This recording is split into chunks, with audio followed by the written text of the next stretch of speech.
Sleep No More is my 9th novel, and I think with each one I've learned something. And I think, with all the letters I get and the fan mail from my readers, I really think I've hit something here that everybody's going to really enjoy.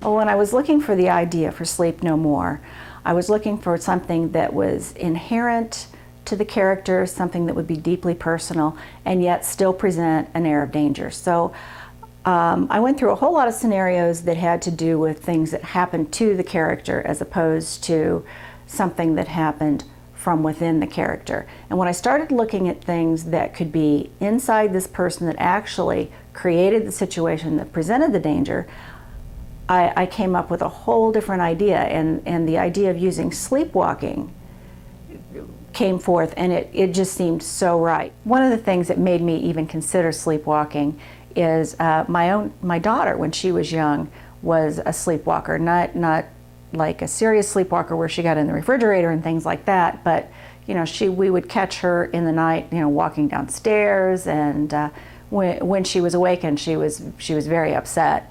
But so that was kind of the starting point, and then I really started researching sleepwalking, and it's amazing the prevalence of it and all of the things people can actually do while they're sleepwalking that are just everyday activities. They get up, they do laundry, they drive their cars, they cook things on the stove. All of these things are pretty frightening when you realize that you're in absolutely no conscious control of it.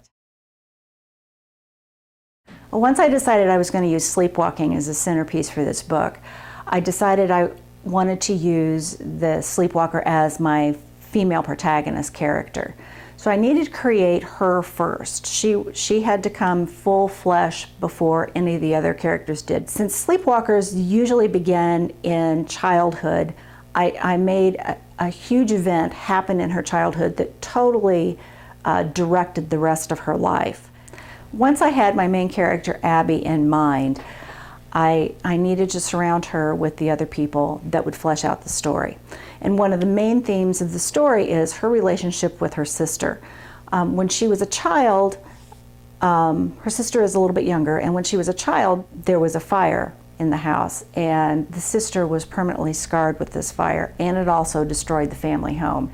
So the sister has been sort of passive-aggressive in her manipulation of Abby and all the other people in their family throughout her life, trying to make sure that she's the center of attention, that everyone remains guilt-ridden for what happened to her, and she basically has isolated herself and created herself to be more emotionally crippled than she needed to be, which of course made Abby's situation that much worse because she felt responsible for it.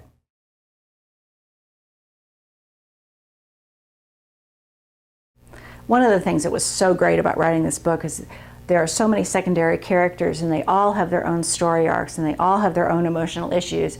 And it was fun to take each one of them through the steps and interweave that with this whole idea of the sleepwalking, and how the sleepwalking is actually introducing danger into Abby's life. Shortly after Abby starts finding evidence that she's sleepwalking again, she wakes up in the middle of the night behind the wheel of her van that is half submerged in a swamp right off of a deserted country road. And she, at first she can't remember how she got there, and as she comes to more, she realizes that there was no reason for her to be out there. It's not that she just can't remember because she bumped her head in the accident. She thinks she was sleepwalking. And when she gets back up to the road, she realizes she was not the only one in this accident. I needed to create a hero who would have the skill set to do something about that. We already had this really cool sleepwalking thing going, and I had to have someone who would understand that and be able to help her cope with it. Jason Cobal's a psychiatrist, and he is helping Abby with her sleepwalking. He's also helping her deal with her emotional issues with her family. And partway into the book, Abby receives some threats, and he realizes there's probably something going on in her life that she's not even aware of. One of my favorite secondary characters in this book is Maggie. She's a teenager with Down syndrome who helps Abby in her business. Abby's a florist, and she helps with all of Abby's weddings and funerals and anything that happens at the church. And she was so much fun to write because, for one thing, she's a teenager, and for the other thing, she's like totally unfiltered. The fact that she's a high-functioning Down syndrome child, she has this really sassy attitude that is, there's nothing to block it, and it comes through in every aspect of her life. She's just really spunky and really fun. When I was creating the character of Maggie, I talked to a lot of physicians and parents and did a lot of reading on Down syndrome, and it really, really, really brought to focus the special things that these children have to offer to their families, to the people around them, how they really touch their lives. And Maggie is really one of the centerpieces of this book, and her loving generosity and her candid expressions really fill things out.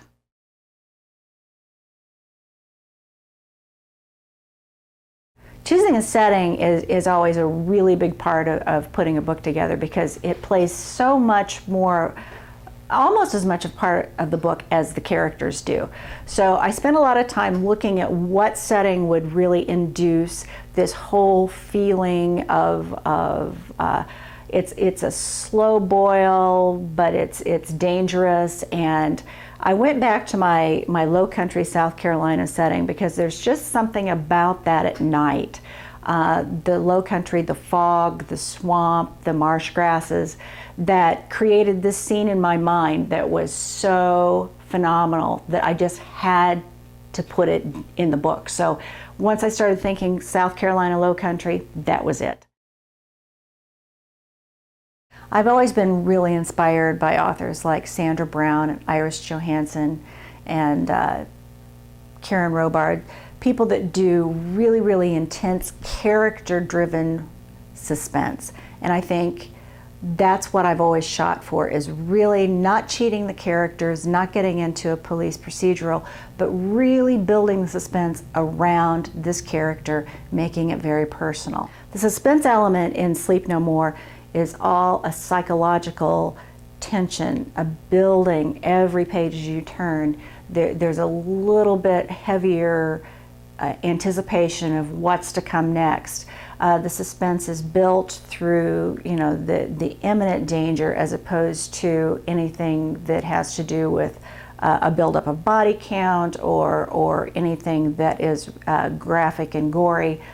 It's a very intense, personal type of anticipation. It's got the suspense, it's got the characters, it's got a little bit of a romantic element to it, and it's got a family drama, all set in a small town. And I think people are really, really going to enjoy this story.